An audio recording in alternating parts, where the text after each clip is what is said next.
So the main objective of the PaCER project BLINK, which I am leading, is to develop new generation of GPU software, which will use graphical processing units or GPUs. And this software will be used to search for these fast radio bursts or FRBs at low radio frequencies. So the FRBs were originally discovered by dish telescopes at higher frequencies, at gigahertz frequencies. So far we didn't discover any FRB with the MWA or SKA-low stations, and this is not because they are not there.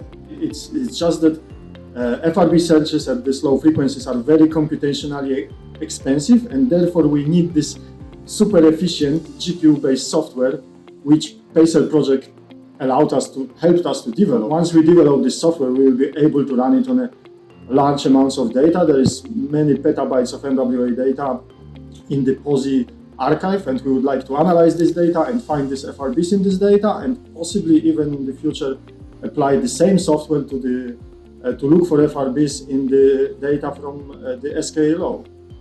My name is Marcin Sokolowski, and I am a researcher at Curtin University, specifically at Curtin Institute of Radio Astronomy, where we are working with radio telescopes, low-frequency radio telescopes such as the Murchison Wide-Field Array, MWA, or prototype and precursor stations of the low-frequency square kilometer array, SKA-low. As part of my work, I am also very interested in all kinds of radio transients in the sky, and in particular very interested in this new phenomena discovered only some 15 years ago, which are fast radio bursts or FRBs. The PaCER projects initiated by Pawsey Supercomputing Centre helped us a lot actually to go this path and to start developing this software. First of all, when the call came out for PaCER project, we started to think about it and how to best use this opportunity and what to develop, and we came up with the idea of developing such a GPU-based software pipeline to search for FRBs, and Pawsey funding and support enabled us to hire a PhD student who was dedicated working on this specific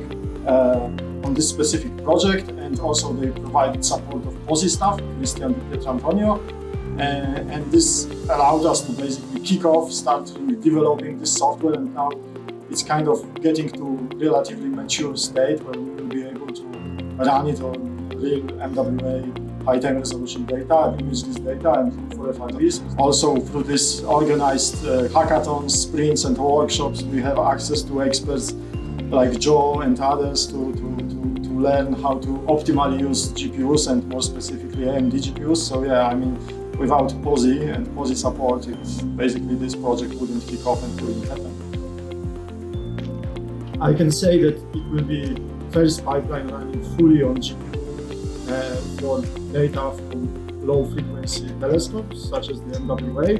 There are obviously FRB search pipelines used for dish-like instruments which use GPUs, and they are probably mostly running on GPUs, but there are no pipelines for low-frequency telescope which can image the data in high-time resolution imaging, and then search these images for things like FRBs or other transients. So one thing to stress here is that this imager is not just some imager. It has to be imager which matches requirements of FRB searches. These FRBs are extremely fast pulses, short duration pulses. There are only a few millisecond durations, so our images have to be also on high-time resolution scales, on millisecond time scales, and therefore this is such a computationally demanding project as well. But in the future, we have, as I mentioned, we have the MWA, we have SKA-low stations which can observe the full hemisphere of the sky in the same time. It can create images of the entire hemisphere. So we can search for these FRBs actually over large fractions or even entire sky, and ideally in real time. So we would like in the end to use the same software to run in real time, process the data streamed from the telescope in real time, form these high-time resolution images, and search for these FRBs in real time as the data is being recorded by the telescope, because this allows us, if we actually discover one of those FRBs, to send alerts and inform other instruments so that they can do some follow-up, like optical follow-up or other follow-up observations.